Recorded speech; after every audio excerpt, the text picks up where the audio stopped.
आज मैं अपने प्रवचन में गुरु तत्व पर थोड़ा प्रकाश डालूंगा। गुरु हमारो गोत्र है। इसका अर्थ यह हुआ कि शिष्य में एक नवीन चेतना स्फुरण हुआ, एक नवीन बात उसके मन में आई। उसके मन में यह भावना आई कि अगर मैं केवल गुरु को प्रणाम करता हूं या उसका वंदन करता हूं या उनकी पूजा अर्चना करता हूं या उनको भोग लगाता हूं या उनका दीपक प्रज्वलित करता हूं या गुरु मंत्र का जाप करता हूं, यह तो केवल बाह्य परिधान है, बाह्य आधार है। इसकी अपेक्षा तो मैं स्वयं अपने आप को पूर्ण रूप से समर्पित कर दूं, यह बहुत बड़ी बात है। और अपने आप को पूर्ण रूप से समर्पित करने की पहली क्रिया है कि न मेरा शरीर का अस्तित्व रहे, न मेरे प्राणों का अस्तित्व रहे, न मेरे रक्त का अस्तित्व रहे, न मेरे जीवन का अस्तित्व रहे। जब कोई अस्तित्व ही नहीं, जहां मैं अपने आप को पूरी तरह से मिटा दूं, विसर्जित कर दूं। और शिष्य तो यहां तक सोचता है कि मैं अपने कुल को समाप्त कर दूं, कुल की भी जरूरत नहीं रखूं। मुझे आवश्यकता नहीं है कि मैं किस कुल में जन्म लिया है और मैं किस वंश का हूं। वो कहता है कि मेरी कोई जाति नहीं है, मेरा कोई नाम नहीं है, मेरे कोई माता पिता नहीं है, मेरी कोई सामाजिक परिवेश नहीं है। क्योंकि यदि मुझे पूर्णता प्राप्त करनी है, यदि मुझे समर्पित होना है, यदि मुझे समर्पण करना है, तो फिर मेरा किसी प्रकार से कोई अस्तित्व रहे ही नहीं। और मेरा अस्तित्व रहा तो फिर मेरे जीवन का प्रयोजन, मेरे जीवन की सार्थकता ही क्या रही। इसलिए अगर इस शरीर का कोई नाम होगा भी तो गुरु स्वयं अपने आप इसका नाम रखेंगे। क्योंकि आज तक इस नाम से, जो मेरा नाम है, इस नाम से तो मैंने जीवन में छल, झूठ, कपट, असत्य, न्यूनताएं बहुत रखी। उसे क्या लाभ होगा? उन असत्य और झूठ और छल और कपट और सारी गंदगी को लेकर के मैं गुरु के चरणों में समर्पित होऊंगा भी तो कैसे होऊंगा? मैं नया नामकरण चाहता हूं। आज से मेरा नया नाम हो, आज से मेरा नया धर्म हो, मेरी नई जाति हो, मेरा नया परिवेश हो और मेरा नया गोत्र हो। यहां शिष्य का एक नवीन चिंतन, नवीन भावभूमि, नवीन सरणी स्पष्ट होती है। वो ये कहता है कि मेरे जीवन का मूल उस जो गोत्र है, और गोत्र का तात्पर्य है कि मैं किस रक्त प्रवाह से संबंधित हूं। मेरे पिता, दादा, परदादा और मेरा इस वंश परंपरा के अंतिम बिंदु किस देवता या किस ऋषि से संबंधित हैं, मैं अपना गोत्र ही परिवर्तित कर देता हूं। और आज से मेरा नाम अगर कोई है तो गुरु नाम है। आज से मेरी कोई जाति है तो गुरु जाति है। आज से मेरा कोई वंश है तो गुरु वंश है। और आज से मेरा कोई गोत्र है तो गुरु गोत्र है। गुरु अमार गोत्र, गुरु अमार जाति। यह शिष्य की एक श्रेष्ठ स्थिति है, यह शिष्य की एक महत्वपूर्ण स्थिति है। क्योंकि इस महत्वपूर्ण स्थिति के लिए गुरु बिल्कुल इंतजार करता है। गुरु की सबसे बड़ी विशेषता यह है कि गुरु बहुत कुछ देना चाहता है। गुरु की देने की इच्छा, आकांक्षा है। प्रत्येक गुरु ये चाहता है कि मैं शिष्य को योग्यतम बनाऊं, समर्थ बनाऊं, अद्वितीय बनाऊं, ऐसा बनाऊं कि वो अपने जीवन में सफलता प्राप्त करे।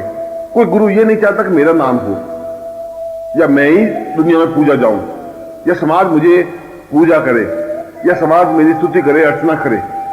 यह तो उसके गुणों से और उसकी विविधता से, उसकी श्रेष्ठता से, उसके ज्ञान से अपने आप स्वयं लोग प्रभावित हैं ही। लोग प्रभावित हैं, पर गुरु इस बात के लिए प्रभावित है कि मैं कुछ इससे तैयार करूं। शंकराचार्य ने अपने एक श्लोक में कहा है, पूर्वात्वदम पूर्वशरयो रूपम शिष्योत्परम पूर्णमेव सित्यम। मेरे जीवन का यह सबसे बड़ा सौभाग्य होगा कि मुझे कोई शिष्य मिले, ऐसा शिष्य मिले जो अपने आप में पूर्ण रूप से समर्पित हो, अपने आप से पूर्ण रूप से फना होने वाला हो, अपने आप को उत्सर्ग करने वाला हो, आगे आए। कबीर कह रहा है कि कबीरा ये घर प्रेम का, खाला का घर नाही, शीश उतारे भूमि धरे वो पैसे घर माही।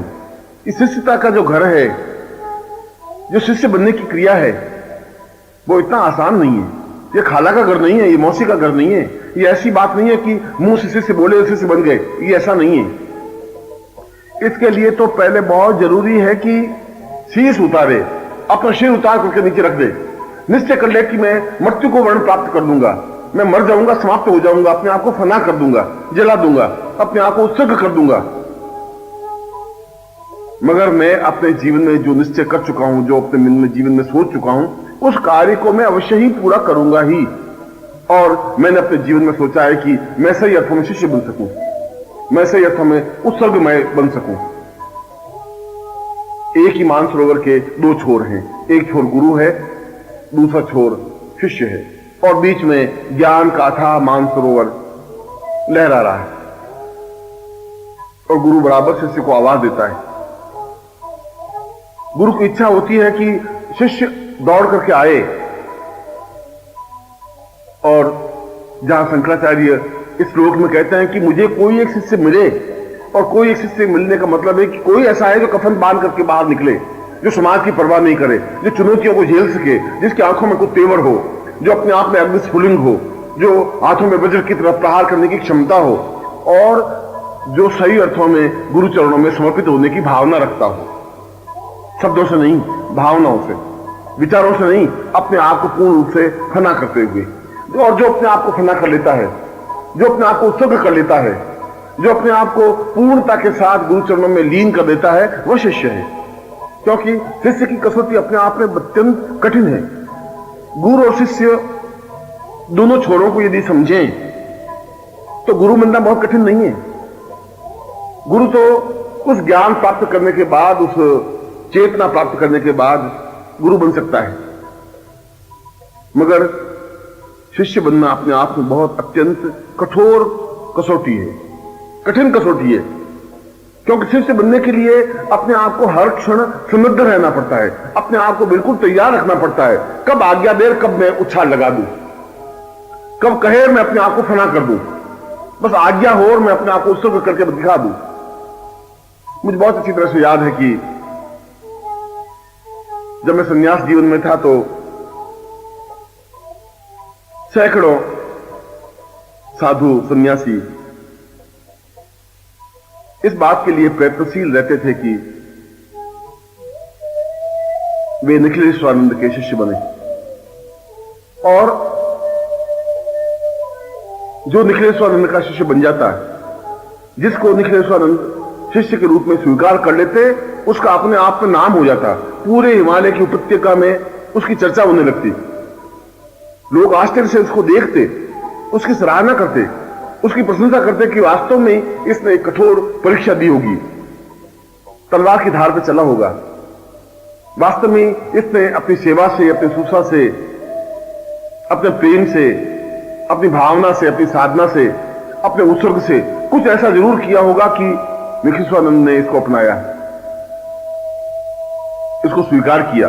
और यदि निखिलेश्वरानंद ने इसको स्वीकार कर लिया है तो फिर इसकी प्रगति को कोई रोक नहीं सकता। अब ये रुक नहीं सकता, अब ये आगे बढ़ेगा ही। अब इसने अपने जीवन में जो निश्चय कर लिया है वह निश्चय पूरा होगा ही।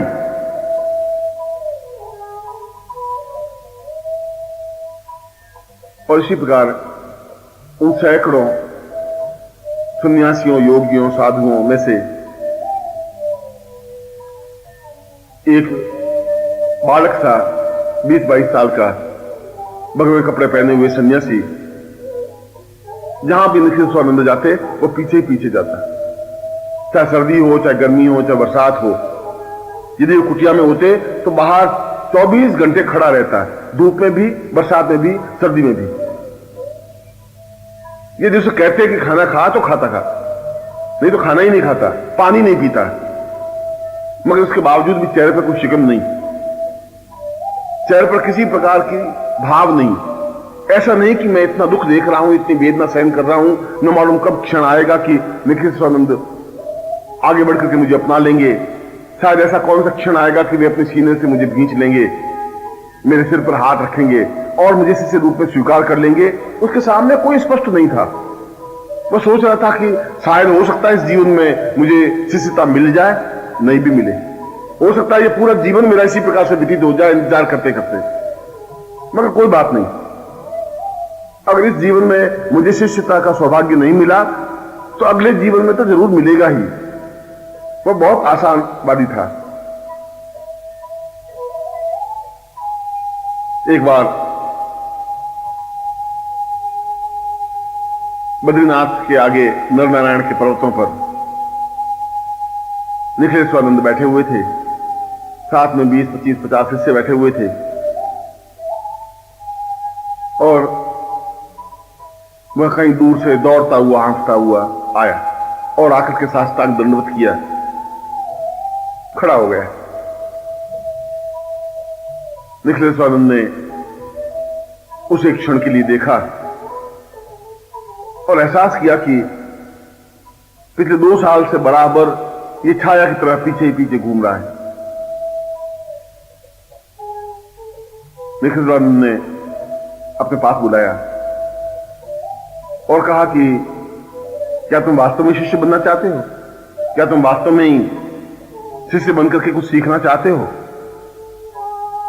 क्या वास्तव में तुम आज्ञा पालन करोगे? उसने अत्यंत विनम्रतापूर्वक कहा कि पिछले 2 साल में पहली बार मुझे सौभाग्य मिला है कि आपने मुझे बुलाया, मुझसे बातचीत की, और ये मेरा परम सौभाग्य होगा कि आप मुझे आज्ञा दें। आप आज्ञा दें, मैं आपको आज्ञा पालन करके दिखाऊं। शायद निखिलेश्वरानंद को कौतूहल सूझा, या क्या चिंतन किया, क्या विचार किया, और वे पहाड़ की ऊंची चोटी पर बैठे हुए थे, और जहां चोटी थी वहीं एक तरफ गहरा खड्ड था, गहरी घाटी थी। एक सेकंड के लिए निखिलेश्वरानंद ने उस घाटी की तरफ देखा और उसको पूछा कि क्या तुम इस पहाड़ पर से इस घाटी में छलांग लगा दोगे? उसने कहा कि आप आज्ञा दें, मैं छलांग लगा के दिखाऊंगा। आप आज्ञा दे दें। निखिलेश्वरानंद ने कहा कि फिर तुम छलांग लगा, और उसने इधर उनका शब्द पूरा मुंह से निकला नहीं, उससे पहले ही उसने तुरंत छलांग लगा दी, और हड़बड़ा करके निखिलेश्वरानंद उठे, सारे शिष्य उठे, कोलाहल मच गया। एक जवान लड़के ने आत्महत्या कर दी, प्राण चेतना खत्म कर दी। दौड़े और आधा मील नीचे तक उस घाटी को पार करके जब देखा तो वह व्यक्ति एक शिला पर ध्यानस्थ बैठा हुआ था, और उसके मुंह से केवल निखिलेश्वरानंद गुरुदेव के शब्द निकल रहे थे और कुछ शब्द नहीं था। जगह जगह से शरीर कट गया था, पत्थरों से लहूलुहान हो गया था। उसके बावजूद उसके चेहरे पर एक आनंद की वर्षा थी, एक तेजस्विता थी। उसको यह सौभाग्य का श्रेय अनुभव हो रहा था कि मुझे आज्ञा दी और मैंने आज्ञा पालन करने की कोशिश की। अब इस आज्ञा पालन में प्राण चले जाएं, प्राण बच जाएं, ये तो गुरुदेव जाने। उन्होंने आज्ञा दी होगी तो सोच समझ के आज्ञा दी होगी, क्यों दी ये तो वे जाने। शिष्यों ने 1.25 घंटे के बाद नीचे उतर करके 1.25 घंटे तक नीचे उतरे, और उस खड्डे में उतरने के बाद जब देखा कि वो बैठा हुआ है, जगह जैसे रक्त बह रहा है, उसने उसको हिलाया डुलाया तो बड़ी मुश्किल से उसकी आंखें खुली, और उसको लेकर के उसमें चलने की सामर्थ्य नहीं रह गई थी।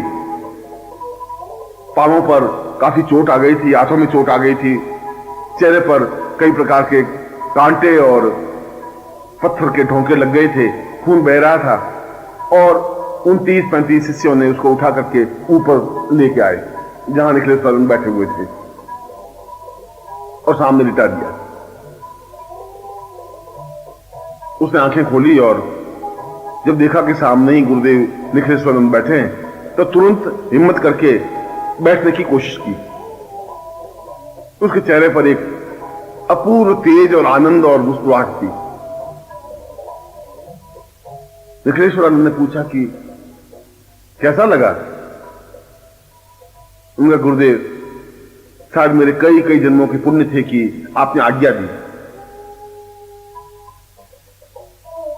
आपने कूदने की आज्ञा दी, मैं कूदा। इतना सोचने और विचारने की तो जरूरत भी नहीं थी कि मैं क्यों कूदूं और कहां से कूदूं और कब कूदूं। आपके मुंह से सब निकलना था और मुझे कूदना था। निखिलेश्वरानंद ने उसके सिर पर हाथ फेरा और हाथ फेरते ही उसके सारे घाव मिट गए, रक्त निकलना बंद हो गया। जैसा शरीर था ठीक उसी प्रकार से स्वस्थ तंदुरुस्त शरीर बन गया। और शिष्यों ने देखा कि वास्तव में उसके चेहरे पर, शरीर पर एक अपूर्व ओज है, एक तेजस्विता है, एक चमक है। गुरुदेव का स्पर्श होते ही सारे शरीर में एक चेतना पैदा हुई है और उसकी कुंडलिनी जागृत होकर पूर्ण रूप से ध्यान लग गया है। और यही शिष्य आगे चल करके निखिलेश्वरानंद का अत्यंत प्रिय शिष्य बना। माधुरानंद हिमालय का श्रेष्ठतम योगी, जिसने अपने जीवन में आगे चल करके अग्नि विद्या को प्राप्त की, जिसने आगे चल के ब्रह्म विद्या को प्राप्त की और पूर्ण रूप से ब्रह्मर्षि कहलाया। आज भी संपूर्ण हिमालय में उसका नाम अत्यंत सम्मान, प्रेम और श्रेष्ठता के साथ लेते हैं। शिष्य का तात्पर्य है कि गुरुदेव आज्ञा दे, उसका पालन किया जाए।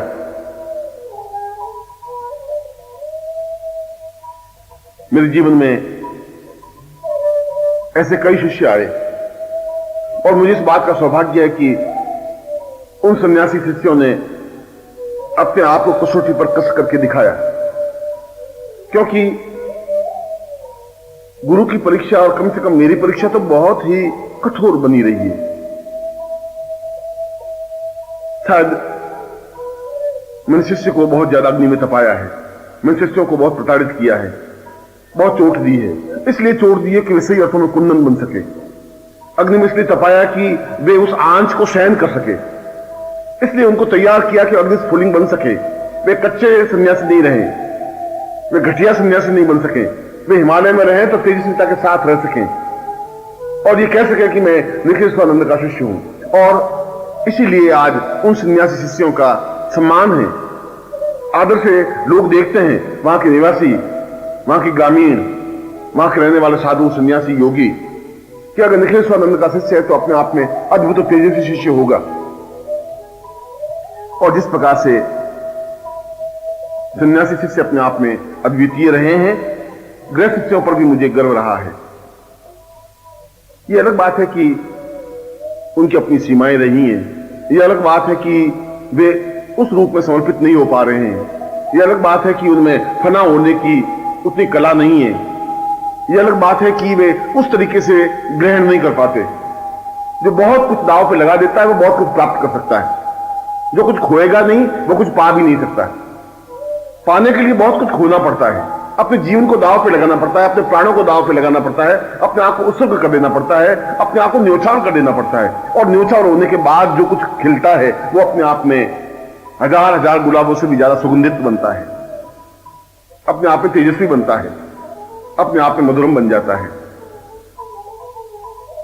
इसलिए मैंने कहा कि शिष्यता की कसौटी बहुत कठिन होती है, शिष्य बनना बहुत कठोर होता है, इतना आसान नहीं है। शिष्य बनने के लिए अपने आप को उत्सर्ग करने की भावना होनी चाहिए, सिर पे कफन बांधा हुआ होना चाहिए, पांवों में एक ताकत होनी चाहिए, तेजस्विता होनी चाहिए, जो निश्चय कर लिया उस निश्चय पर पकड़ने पर बढ़ने की भावना होनी चाहिए, एक खतरनाक खेल होना चाहिए और मन में संकल्प शक्ति होनी चाहिए कि मैं अपने जीवन में, यदि गुरु ने आवाज दी है, यदि गुरु इस बात को बार बार कह रहे हैं कि मुझे केवल 1 या 2 या 5 या 10 शिष्य चाहिए, तो क्या इस पूरी पृथ्वी पर 5-10 शिष्य नहीं मिल सकते? नहीं मिल सकते, वास्तव में नहीं मिल सकते। शिष्य बिल्कुल एक अलग चीज है। शिष्य का मतलब है कि वह पूर्ण रूप से छाया बन जाए, और जिस प्रकार से देह से छाया अलग नहीं हो सकती, जहां शरीर रहेगा वहां छाया रहेगी, ठीक उसी प्रकार से वह शिष्य भी छाया बनकर रहे। मुझे निर्भयानंद का स्मरण आ रहा है, और वो करीब 7.5 साल 8 साल तक मेरे साथ रहा छाया बनकर। ऐसा कोई 7 साल में अवसर आया ही नहीं कि मैंने आवाज दी और उसने हां नहीं भरी हो। आधी रात को भी मैंने कहा निर्वानंद हां आज्ञा दे गुरुदेव, और मैंने अगर आधी रात को कहा कि तुम्हें 30 किलोमीटर दौड़ के जाना है और वापस सुबह तक आना है तो अच्छी बात है गुरुदेव। जहां पर भी धूप हुई, गर्मी हुई, सर्दी हुई, बरसात हुई, ढाल बनकर के खड़ा हो गया। जैसी भी परिस्थिति हुई वो अपने आप में ताकतवान, क्षमतावान बनकर के खड़ा रह गया। मैं सोचता हूं कि आज्ञा पालन की एक कसौटी थी उसके पास, और मैंने उसको कई बार परखा, मैंने उसको कई बार कसौटी पे कसा, कठोर से कठोर परीक्षा लेने के लिए आज्ञाएं दी, मगर हर बार मैं सोचता कि इस बार ये चूक जाएगा, इस बार ये आज्ञा पालन शायद नहीं कर सकेगा, इस बार ये अपने मिशन में, अपने उद्देश्य में असफल हो जाएगा। मगर उसी से मैं हार गया, और हार का भी मुझे गर्व है, क्योंकि एक बार भी ऐसा कोई क्षण आया ही नहीं कि मैंने आवाज दी और वो मिला नहीं हो। एक बार भी ऐसा नहीं हुआ कि मुझे पूजा का समय हो गया और कोई सामान तैयार नहीं हो। एक बार भी ऐसा नहीं हुआ कि मैं कहीं जा रहा हूं और वो साथ में नहीं चला हो। एक बार भी ऐसा समय नहीं आया कि मैं सो गया हूं और उससे पहले बस हो गया हो, या मेरी आंख खुली हो और वो हाजिर नहीं मिला हो। और आज हिमालय का प्रत्येक सन्यासी निर्भयानंद का शिष्य बनने में गौरव अनुभव करता है, एहसास करता है कि अगर निर्भयानंद का शिष्य बन गए तो अपने आप में एक अद्वितीय शिष्य बन सकेंगे, तेजस्वी शिष्य बन सकेंगे, क्योंकि निर्भयानंद का शिष्य बनना ही अपने आप में जीवन का सौभाग्य है। ऊंचे से ऊंचा योगी इस बात की कल्पना करता है कि शायद मैं निर्भयानंद का शिष्य बनूं। ऐसे शिष्य पर मुझे गर्व रहा है। इसलिए मैंने कहा कि शिष्य बनने की कसौटी आज्ञा पालन है। आज्ञा पालन के पगडंडी पर चल करके ही शिष्य बना जा सकता है, समर्पण करके ही शिष्य बना जा सकता है। अपने सिर को उतार करके जमीन पर रखने की और हथेली में लेकर के घूमने की जो कला जानते हैं वो शिष्य बन सकते हैं। जो हर क्षण अपने सिर को अपने हाथों में रखते हैं, फना होने की कला जानते हैं, उत्सर्ग होने की कला जानते हैं, अपने आप को न्यौछावर कर देने की कला जानते हैं, वो शिष्य बन सकते हैं। और गुरु को उस बात की बहुत प्रसन्नता होती है जब शिष्य योग्य बनता है। जब गुरु देखता है कि मेरा शिष्य हंस बन गया है, इसके पंख आ गए हैं, ये उड़ने की कला सीख ली है, अभी आकाश में लंबी दूरी तक दौड़ सकता है, उड़ सकता है, अपने डैने फैला करके इस आकाश को नाप सकता है, इस सागर से पार हो सकता है, तब गुरु को ज्यादा प्रसन्नता होती है। उसका सीना 1 गज से 10 गज हो जाता है, छाती फूल जाती है, उसकी आंखों में बर्फ आ जाता है। एक एहसास होता है कि मैंने शिष्य को तैयार किया, निर्माण किया। उसको विश्वास हो जाता है कि मैंने जो ज्ञान की चेतना जलाई है वह बुझेगी नहीं। उसको इस बात का हौसला, हिम्मत हो जाता है कि अब ये ज्ञान समाप्त नहीं होगा, अब ये चेतना समाप्त नहीं हो पाएगी। जो कुछ मैंने इस समाज को देना चाहा है वह मैं इस शिष्य के द्वारा दे सकूंगा, क्योंकि मैं जीवित ग्रंथ लिखना चाहता हूं। यह कागजों पर उपन्यास नहीं लिखना चाहता, कागजों पर किताबें नहीं लिखना चाहता, कागजों पर कोई चीज नहीं लिखना चाहता। मैं लिखना चाहता हूं जीवित जागृत पुस्तक हो, शिष्य के रूप में, जो चल फिर सके, जो बोल सके, जो आगे बढ़ सके, जो अपने जीवन को पूर्णता दे सके।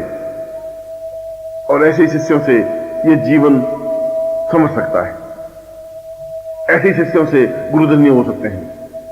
ऐसे ही शिष्य यदि 1 या 2 या 4 या 5 या 10 या 12 मिल जाते हैं तो गुरु अपने आप में पूर्ण सफल बन जाता है, क्योंकि शिष्यता तो जीवन का एक पाथेय है। और जो शिष्य नहीं बन सका वो जीवन में कुछ भी नहीं कर सकता, वह जीवन में बिल्कुल असफल होकर के मृत्यु को प्राप्त हो जाता है। एक चांदी के चंद टुकड़े लेकर के जीवन को बर्बाद कर लेते हैं, 2-4 संतान पैदा करके एक कुत्ते की तरह, सूकर की तरह समाप्त कर देते हैं अपने जीवन को। वह शिष्य नहीं बन सकता। जो शिष्यता की कसौटी पर नहीं कसा जाएगा वो मनुष्यता की कसौटी पर भी नहीं कसा जाएगा। जिसने शिष्यता नहीं सीखी वो आज्ञा पालन भी नहीं सीख सकता। जो शिष्यता नहीं सीख सकता उसके चेहरे पर भाव, एक तेजस्विता, दृढ़ता नहीं आ सकती। उसके सीने में, एक वक्षस्थल में ओज नहीं आ सकता, उसकी चाल में दृढ़ता नहीं आ सकती, उसका सिर हिमालय से ऊंचा नहीं बन सकता, वो अपने आप में अद्वितीय नहीं बन सकता। अद्वितीय बनने की कला और कसौटी शिष्यता से शुरू होती है और शिष्यता पर ही समाप्त हो जाती है। शिष्य बनकर के शिष्यता तक पहुंच जाना जीवन का एक बड़ा सौभाग्य होता है, जीवन की पूर्णता होती है, जीवन की श्रेष्ठता होती है। वो वास्तव में ही धन्य हो जाता है, स्वर्णिम बन जाता है, आभार युक्त हो जाता है, जीवन का सौंदर्य खिल जाता है, हजार हजार सौंदर्य उसके चेहरे पर खिल जाते हैं। और जहां पुरुष के लिए यह बात लागू होती है, वहां साधिकाओं के लिए भी यह बात लागू होती है, शिष्यों के लिए भी बात लागू होती है। शिष्य और शिष्या में तात्विक रूप से कोई अंतर नहीं है। वह चाहे साधक हो, चाहे साधिका हो, चाहे शिष्य हो, चाहे शिष्या हो। जो अपने आप को फलां कर देने की कला जानती है, जो अपने आप को उत्सर्ग कर देने की कला जानती है। मैंने कहा कि जो अपने गोत्र, कुल और नाम और वंश को छोड़ करके उस गोत्र से अपना नाम जोड़ देती है कि गुरु मेरा गोत्र है, गुरु मेरा नाम है, गुरु मेरा वंश है, गुरु मेरी जिंदगी है, मेरी धड़कन है, मेरी चेतना है, मेरे प्राण तत्व हैं, जो इस लेवल तक पहुंच जाती है वह शिष्या कहलाती है।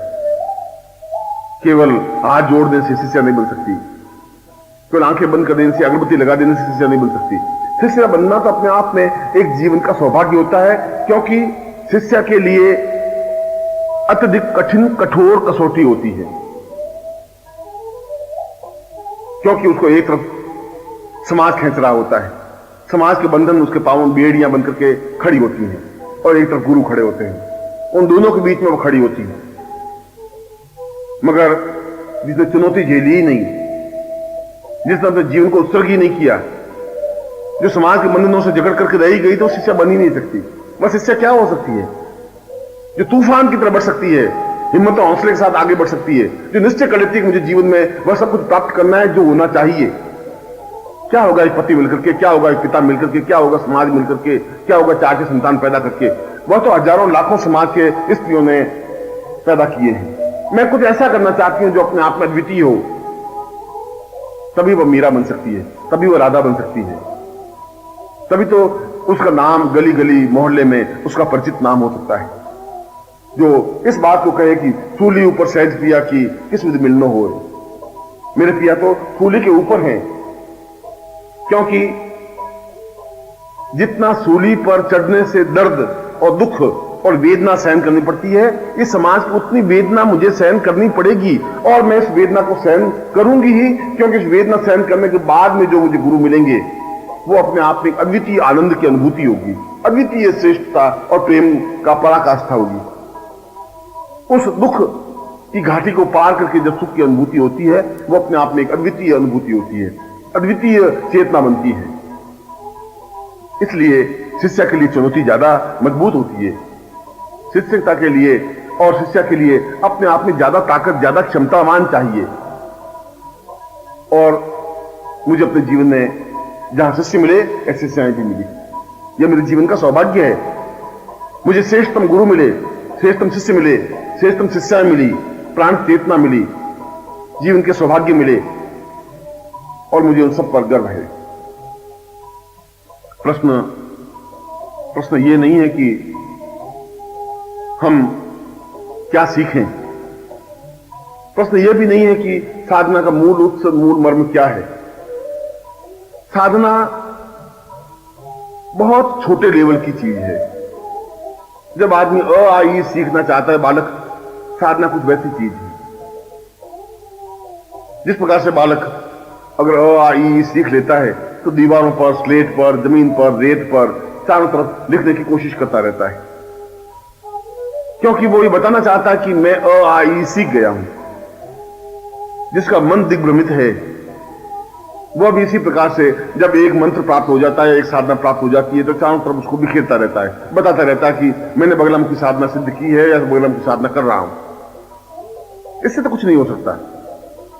यह जीवन की श्रेष्ठता का उपाय नहीं है, यह तो प्रारंभिक बिंदु है। जीवन की श्रेष्ठता तो साधना से आगे बढ़ने की क्रिया है। यद्यपि साधना जीवन का आवश्यक तत्व और धर्म है, क्योंकि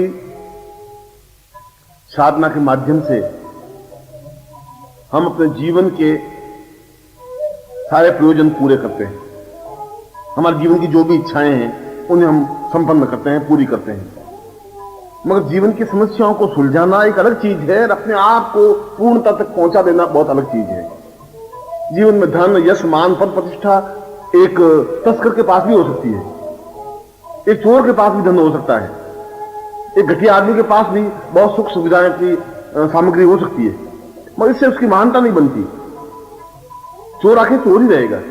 किसी वेश्या के पास 5 करोड़ रुपए होने से वो समाज में कुल वधु नहीं बन सकती। कुल वधु बनने के लिए उसके जीवन में पूर्णता आवश्यक है, और व्यक्तिगत जीवन की पूर्णता साधना के माध्यम से प्राप्त नहीं हो सकती। व्यक्तिगत जीवन की पूर्णता तो शिष्य बनने से आ सकती है। साधना तो प्रारंभिक बिंदु है, और प्रारंभ में हम चाहे साधना संपन्न करें, चाहे मंत्र जाप करें, चाहे आंख बंद करें, यह तो एक प्रारंभिक प्रकार हुआ। जब हम कुछ नहीं कर सकते तो साधना कर सकते हैं। मगर जो साधना क्षेत्र से आगे बढ़ते हैं, जिनके मन में कुछ हौसला है, हिम्मत है, वे गुरु साधना संपन्न करते हैं। गुरु की तांत्रिक साधना, गुरु की मांत्रिक साधना, गुरु की पाशुपतास्त्रीय साधना, गुरु की चैतन्य साधना, उन चारों साधनाओं को संपन्न करने पर वो उस जगह खड़ा होता है जहां शिष्यता प्रारंभ होती है, जहां वो एहसास कर सकता है कि अब मैं उस शिष्यता के पथ पर आगे बढ़ रहा हूं। हर क्षण उसके मन में एक ही चिंतन रहता है, एक ही विचार रहता है कि मैं गुरु को किस प्रकार से प्रसन्न करूं, किस प्रकार से उसकी इच्छाओं की पूर्ति करूं, मैं क्या करूं जिससे गुरु जीवन में सुख और सुविधा प्राप्त कर सके। मैं उनके हृदय में अपने आप को स्थापित करना चाहता हूं, किस प्रकार से स्थापित करूं। इसके लिए बार बार जाए, उनके पास बैठे, उनका चिंतन करें, उनका विचार करें। क्योंकि जो जीवन में यदि गुरुता प्राप्त करनी है, यदि गुरुत्व प्राप्त करना है, यदि शिष्यता की कसौटी पर खड़े होना है, तो फिर उसको पंख फैलाने होंगे। जो पंख समेट करके बैठेगा, एक दिन पंख उसके टूट जाएंगे। जो उड़ना भूल जाता है वो जीवन में कुछ कर नहीं सकता। आनंद तो ऊपर आकाश में उड़ने में है। यद्यपि एक अच्छे तोते को, बहुत सुंदर तोते को अगर चांदी के पिंजरे में बंद भी कर दें और उस पिंजरे में वह रहे, वह पिंजरा भी चांदी का है, और रोज उसको अनार के दाने खाने को मिल रहे हैं, हरी मिर्च खाने को मिल रही है, उसके पैरों में सोने के छोटे छोटे घुंघरू बंधे हुए भी हैं, मगर उसके बावजूद भी वह एक गुलाम तोता है, इसमें कोई संदेह नहीं। यद्यपि उसको सुख सुविधाएं हैं, उसको सुरक्षा है, उस पर कोई बिल्ली झपट्टा नहीं मार सकती, उसकी रोज स्नान होती है, उसके रोज पंख धोए जाते हैं, उसको अच्छा खाने को मिलता है, मगर फिर भी यह उसके जीवन की गुलामी है, यह सामाजिक गुलामी है। और ऐसा तोता यदि इस तोते को पिंजरे से बाहर निकालते भी हैं और उसको कहा जाए कि तुम थोड़ा उड़, इस चांदी के और सोने के पिंजरे में कैद होने से जीवन की पूर्णता प्राप्त नहीं हो सकती। तुम अपने पंख फैला, तो आकाश में उड़, और यदि वो उड़ने की कोशिश भी करता है तो 1 फुट या 2 फुट ऊपर उड़ करके धड़ से नीचे गिर जाता है, क्योंकि उसके पंखों ने काम करना बंद कर दिया, उसके पंखों में ताकत नहीं रही, वह उड़ने की कला भूल गया। और जो उड़ने की कला भूल जाते हैं वे आकाश के आनंद को नहीं ले सकते। जो उड़ने की कला भूल जाते हैं वे इस शुभ्र गगन को देख नहीं पाते, इस नीलिमा को नहीं देख पाते, वो उस आनंद को अनुभव कर ही नहीं सकते जो आनंद आकाश में उड़ने में है, जो आनंद जीवन की पूर्णता में चहकने में, डाली पर बैठ करके जो चहकने की कला है वह उस पिंजरे में नहीं आ सकती। एक घुटी हुई आवाज आएगी और गुरु उसको पिंजरे से बाहर निकालने की कोशिश करता है। गुरु कहता है कि ये पिंजरा भले सोने का है, फिर भी तुम्हारी कैद है, इस कैद से तुम बाहर निकल, मैं तुझे उड़ने की कला सिखाता हूं, और ये तेरे उड़ने की कला है। तू ऊंचा उठ, वो 2 फुट ऊपर उड़ता है फिर गिर जाता है। गुरु कहता है घबरा मत, तो इस बात की चिंता मत कर कि यहां तुझे खाने को नहीं मिल रहा है, या हरी मिर्च तुझे खाने को नहीं मिल रही, या अनार के दाने खाने को नहीं मिल रहे हैं, इस बात की चिंता मत कर। तो एक बार स्वतंत्र हो, एक बार इस आकाश में उड़, एक बार अपने पंख फैला, एक बार देख कि इस आकाश में उड़ने में, गगन में उड़ने में कितना आनंद है। एक बार इस डाली पर बैठ और चहक, एक बार अपनी आवाज से लोगों को समोच कर, तब तेरी इस जिंदगी का एक सार्थकता बन सकेगी। और जिस क्षण वो पंख फैला करके उड़ता है आकाश में, उसमें गुरु को एक पूर्ण संतोष अनुभव होता है। उसमें उसको अनुभव होता है कि वास्तव में ही मैंने एक तोते को, मैंने एक जिंदगी को एक धड़कन दी, एक चेतना दी, एक प्राण चेतना दी, उसको ऊंचा उठाया, उसके पांवों में एक ताकत दी, उसके पंखों में हमने क्षमता भरी उड़ने की। गुरु का काम केवल उड़ना सिखाना है। आकाश में, निरभ्र आकाश में, जहां पर ओर छोर नहीं है, उस आकाश में जिसका कोई अंत नहीं है, जो एक छोटे से घेरे में आबद्ध नहीं है, जो कहीं पर भी स्वतंत्र रूप से उड़ सकता है और पूरी सृष्टि को नाप सकता है, और जो अपने पंखों से पूरी सृष्टि को नाप लेता है, वो सही अर्थों में आनंद की अनुभूति करता है। इसलिए गुरु को मृत्यु कहा गया है। इसलिए मृत्यु कहा गया है कि गुरु जब शिष्य उसके पास आता है तो गुरु पहले उसको मृत्यु देता है। मृत्यु देने का तात्पर्य है कि तुम्हारे पास जो कुछ है मैं उसको समाप्त करता हूं। जो तुम्हारे पास छल है, जो कुछ झूठ है, जो कपट है, जो असत्य है, जो व्यभिचार है, मैं उसको समाप्त करने की क्रिया सिखाता हूं। गुरु को मिटाता है, समाप्त करता है। शिक्षक और गुरु में यह अंतर है। शिक्षक उसको भरता है, उसको गणित सिखाता है, उसको बॉटनी सिखाता है, उसको फिजिक्स सिखाता है, उसमें और ज्ञान भरने की कोशिश करता है जो कि उसकी आजीविका के लिए आवश्यक है, मगर गुरु को खाली करता है। यह गुरु और शिक्षक में अंतर है। गुरु कहता है कि ये तेरे अंदर जो छल है इसको तू दूर हटा, ये कपट है, ये जीवन की न्यूनता है, ये घटियापन है, ये पिंजरे में बंद रहने की जो कला है इसको तुम छोड़ दे। जो अपने आप को तुम सुरक्षित अनुभव कर रहा है, ये सुरक्षित नहीं है, इसमें आनंद नहीं है, इसमें तृप्ति नहीं है, इसमें चहक नहीं है, इसमें उड़ने की कला नहीं है। इसलिए गुरु मृत्यु को देता है, मार देता है, समाप्त कर देता है, और समाप्त करके जो कुछ नया उगता है वो अपने आप में शिष्टता होती है, वो अपने आप में जीवन की पूर्णता होती है। ये जीवन का सौभाग्य मिले कि हम गुरु के पास जाएं और गुरु में मिटा दें। कोई ऐसा क्षण आए कि हम गुरु के चरणों में जाएं, वो हमें मृत्यु को दे दे। हमारे इस व्यभिचार की मृत्यु, हमारे दुखों की मृत्यु, हमारे कष्टों की मृत्यु, हमारी पीड़ाओं की मृत्यु, ऐसा क्षण तो आए, ऐसा सौभाग्य तो प्राप्त हो कि हम उनके चरणों में बैठे और वो हमें मृत्यु और माम अमृतम गमय, उस मृत्यु से अमृत्यु की ओर आगे अग्रसर करे, उस पगडंडी पर हमें प्रेरित करे जहां अमरता का रास्ता है। इसलिए तो गुरु को एक मिटाने की कला करने वाला कलाकार बताया गया है। इसलिए तो गुरु को आकाश में उड़ने की कला सिखाने वाला गुरु कहा गया है। इसलिए तो एक मामूली से सावक को, एक मामूली से बच्चे को कुलाचे बनना गुरु सिखा देता है। गुरु बता देता है कि ये पूरा जंगल तेरा है, इस जंगल में अगर तू कुलाचे नहीं भरेगा तो ये जंगल अपने आप में मुरझा जाएगा और तेरे पांव में ताकत खत्म हो जाएगी, और जिस दिन तेरे पांव में ताकत नहीं रही उस दिन तुम्हें कोई भी झपटा मार के मार देगा, उस दिन मृत्यु तुम पर हावी हो जाएगी। मगर तुम्हें मृत्यु पर पंजा लड़ाना है, अगर मृत्यु की आंख में आंख डाल के खड़ा होना है तो फिर तुम्हें कुलाचे भरनी पड़ेगी, हिम्मत और जोश रखना पड़ेगा। तो इस सारी व्यवस्थाओं को छोड़, इन मजबूरियों को छोड़, अपनी इस दीनता को छोड़ दे। जो तेरे मन में भय है, जो तेरे मन में दीनता है, इसको समाप्त कर दे। एक बार अपने आप को मिटा। मैं तुझे मिटाने की कला सिखाता हूं, मैं तुझे मृत्यु की कला सिखाता हूं, क्योंकि इस मिटाने की कला के ऊपर जो कुछ मैं निर्माण करूंगा वो अपने आप में अद्वितीय होगा, श्रेष्ठ होगा, जीवन का एक पुण्यदायक कार्य होगा। इसलिए तो गुरु प्रत्येक क्षण उस शिष्य को गढ़ता रहता है, तैयार करता रहता है, प्रत्येक क्षण उसका निर्माण करता है। जिस प्रकार से कुम्हार एक मिट्टी के घड़े को माटी से मिट्टी का घड़ा बनाने में भीतर भीतर सहज के बाहर बाहर चोट, भीतर बिल्कुल हाथ रखता है जिससे कि उस घड़े को नुकसान नहीं पहुंचे, तकलीफ नहीं हो, और बाहर उस पर चोट करता रहता है, इसलिए कि वो तैयार हो जाए, इसलिए कि वो आगे जाकर घड़ा बने, इसलिए कि आग में जल करके, आग में पक करके वो पूरे कलश का रूप धारण करे, घड़े का रूप धारण करे। इसलिए करे कि उसमें जो जल भरा जाए वो ठंडा रहे, इसलिए कि कल वो घड़ा 1000 लोगों की प्यास बुझा सके। जो किसी की प्यास नहीं बुझा सके उसके जीवन की सार्थकता बेकार है। जो किसी को आनंद नहीं दे सके वह शिष्य क्या बनेगा, वो मनुष्य भी क्या बनेगा। जो शिष्य नहीं बन सकता वो मनुष्य भी नहीं बन सकता। देवता बनना तो बहुत दूर की बात है। देवता बनने के लिए, साधक बनने के लिए, पूर्ण रूप से मनुष्य बनने के लिए, पुरुष बनने के लिए, पुरुषोत्तम बनने के लिए जरूरी है कि वो शिष्यता की उस पगडंडी पर खड़ा हो। वो पगडंडी चाहे टेढ़ी मेढ़ी हो, वो पगडंडी चाहे कांटों से भरी हुई हो, ये कोई जरूर नहीं है कि तुम जिस पगडंडी पर बढ़ो उसमें फूल खिले हुए हों, और जिस फूल खिले हुए हैं उस पर तो कोई गठिया से गठिया आदमी भी चल देगा, उसमें ताकत और साहस और क्षमता की जरूरत नहीं है।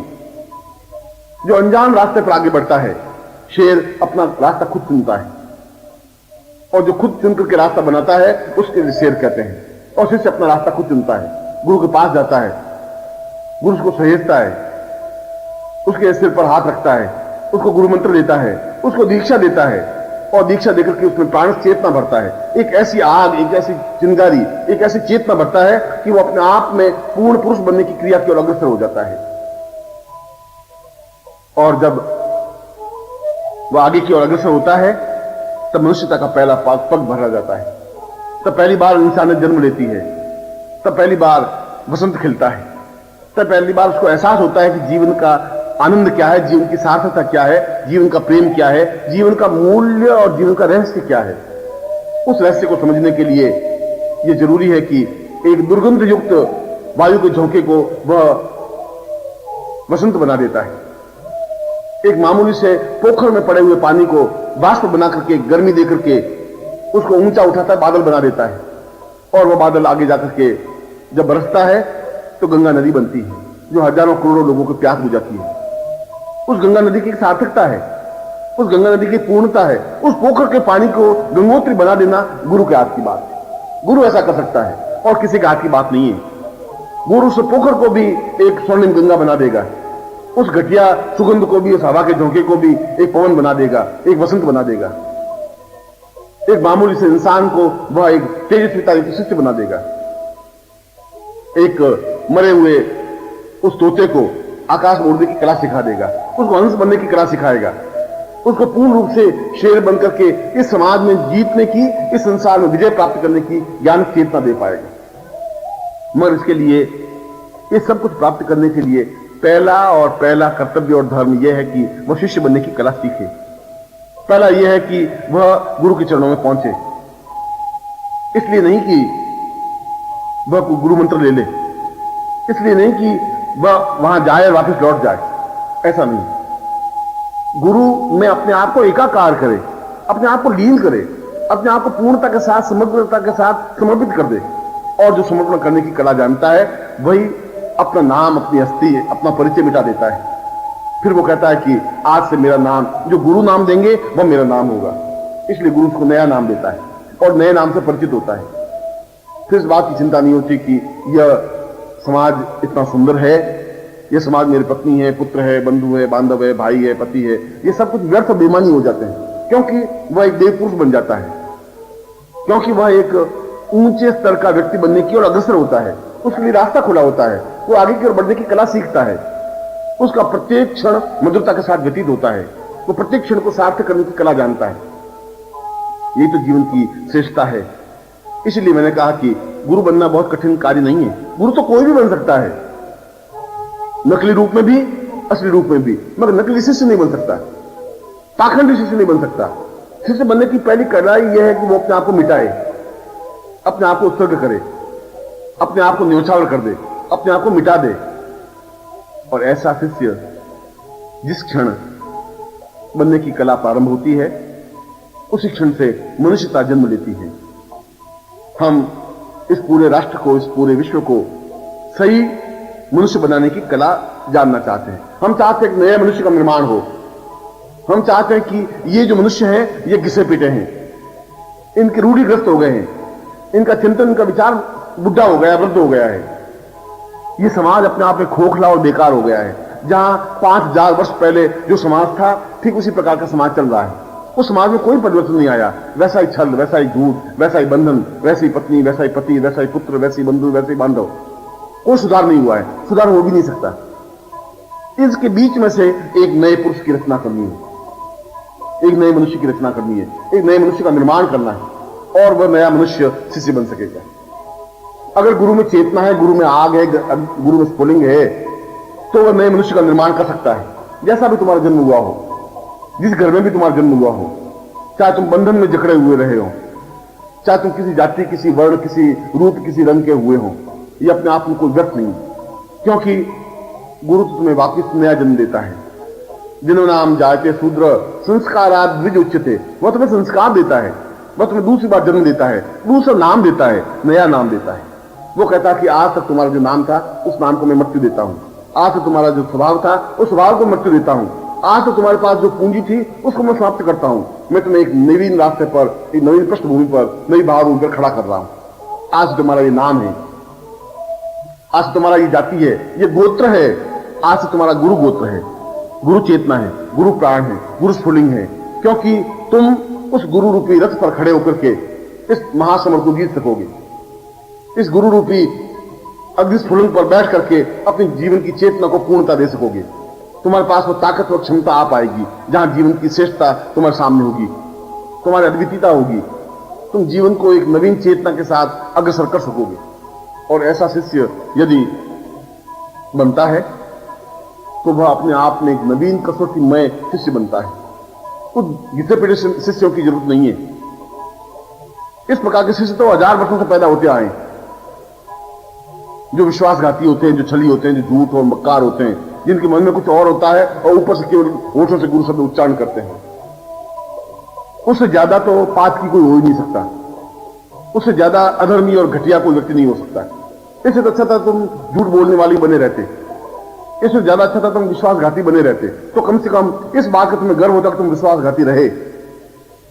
मगर मन में विश्वासघात लेकर के, मन में झूठ, कपट और असत्य और व्यभिचार लेकर के तुम जब गुरु के सामने खड़े होते हो, और अगर अपने आप को मिटाने की कला नहीं जानते हो, यदि उनके हाथों से अपने आप को मिटा नहीं सकते, तो फिर जीवन का कोई प्रयोजन, कोई अर्थ नहीं रह पाएगा। फिर तुम्हें जीवन में साधक बनने की कला भी नहीं आ पाएगी।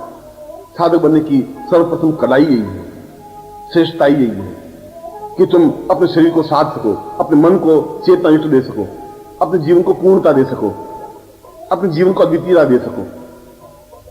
और इसीलिए तो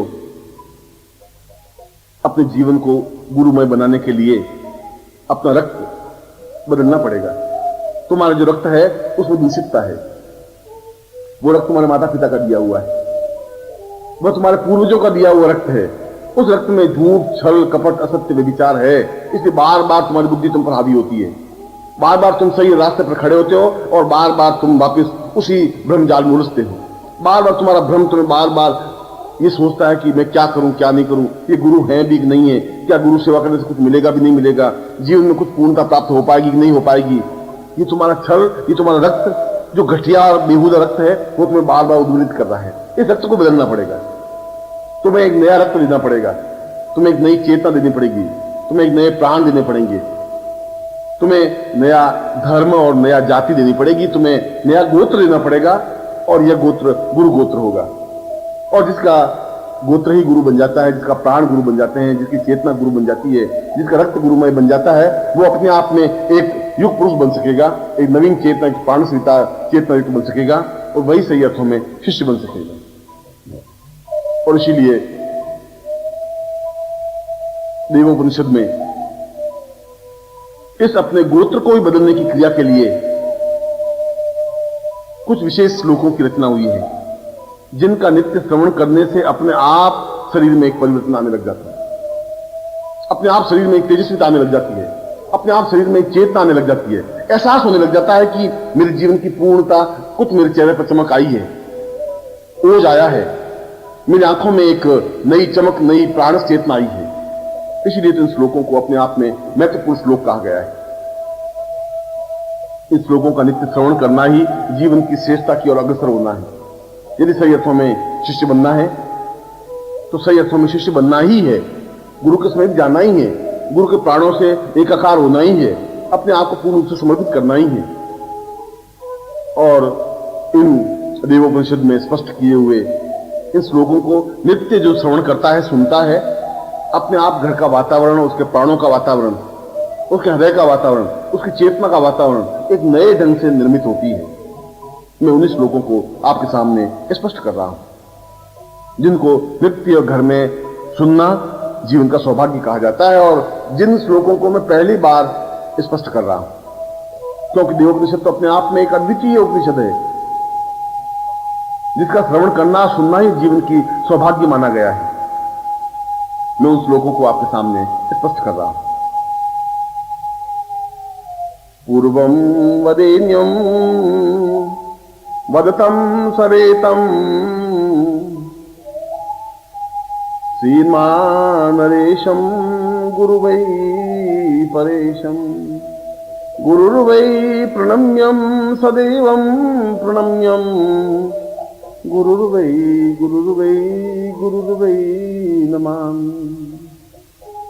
अचिन्त्य रूपम भवनेक रूपम प्राणोच्छ्वासं प्रहितं सदैव आत्मा स्वरूपम अपरेयजेयं गुरुर्वं गुरुर्वं गुरुर्वं नमामि।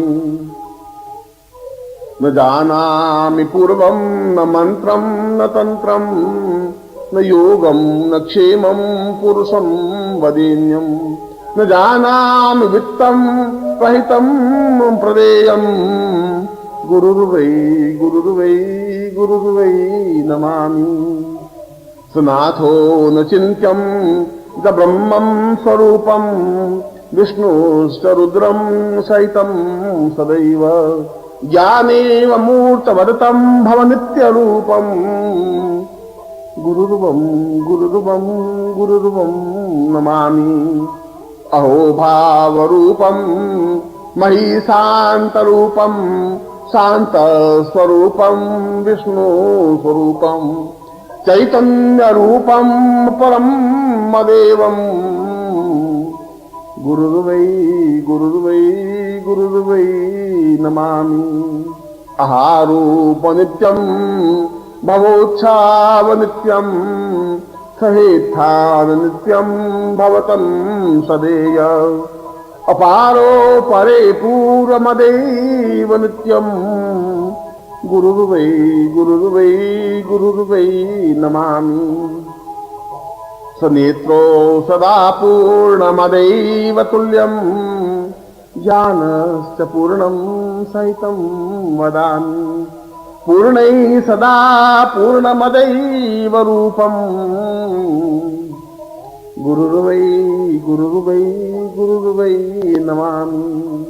अहो भावनित्यं महोभावनित्यं प्राणस्वरूपं चैतन्यरूपं ब्रह्मस्वरूपं ब्रह्माण्डरूपं गुरुर्वै गुरुर्वै गुरुर्वै नमामि।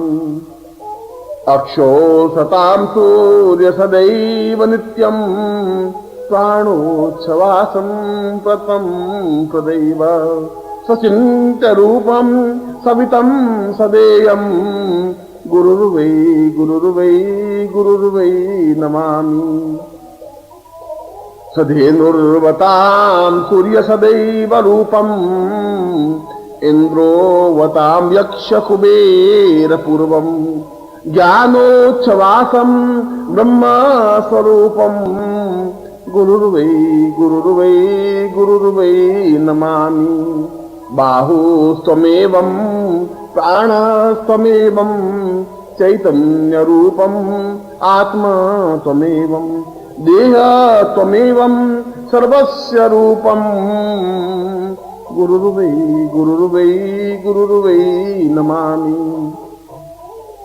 सहो शान्तरूपं अहो भान्तरूपं सदीर्घो वतांसावहितं वदेन्यं चिन्त्यं अचिन्त्यं अवितं अरेरं गुरुर्वै गुरुर्वै गुरुर्वै नमामि।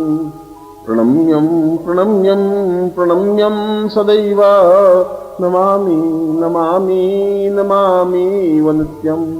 आजानुरूपं भवतः स्वरूपं गुरुर्वै गुरुर्वै गुरुर्वै नमामि। और जो नित्य इन श्लोकों के साथ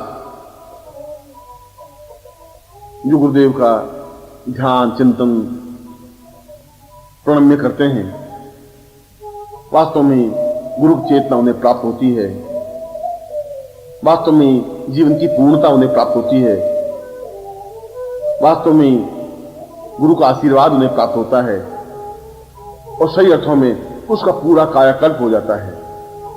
उसकी नवीन प्राणस चेतना, नवीन ज्ञानस चेतना, नवीन धर्मस चेतना, नवीन आध्यात्मिक चेतना प्राप्त होने लग जाती है और वह सही अर्थों में पूर्ण शिष्यत्व बन करके अपने जीवन को पूर्णत्व की ओर अग्रसर कर देता है। और मैं आज से तुम्हारा पूरा रक्त प्रवाहित शुद्ध कर रहा हूं, बदल रहा हूं, तुम्हारे प्राणों को, तुम्हारे देह को, तुम्हारी चेतना को, तुम्हारे ज्ञान को, और मैं तुम्हें नया नाम, नया गोत्र देता हुआ आशीर्वाद देता हूं। तुम अपने जीवन में पूर्णता और सफलता प्राप्त करो। ऐसा ही आशीर्वाद दिया।